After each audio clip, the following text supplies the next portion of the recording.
In this section of the course, we'll be exploring the Map module.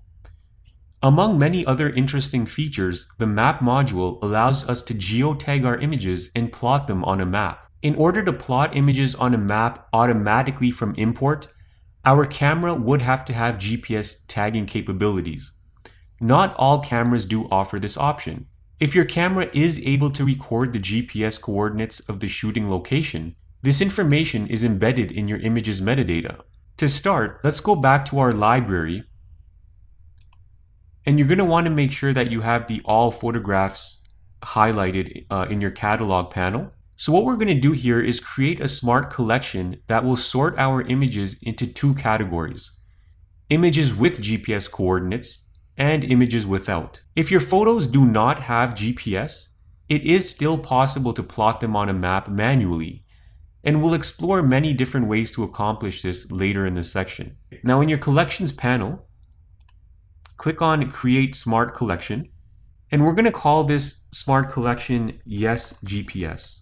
We'll need to create a rule for this smart collection that will filter all our images and store only the ones that do have GPS coordinates attached. To do so, click here, make sure you have the All option selected, and click this menu, go to Location, and you're going to select GPS data from the submenu.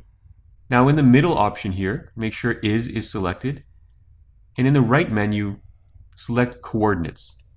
One other point, make sure that this smart collection is not nested in any other collection. So there shouldn't be a check mark here. Now click Create.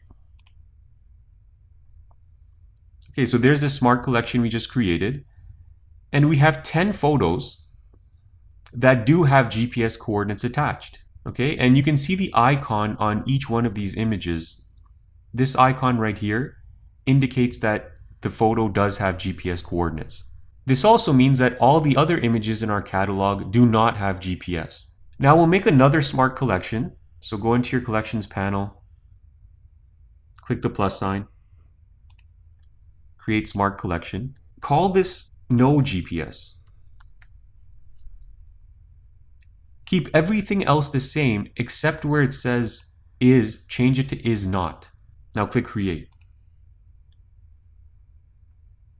So we have our No GPS Smart Collection, which has 87 images, and the Yes GPS collection, which has 10 images. Okay, now go back to All Photographs, click on it, and let's go into the Map module.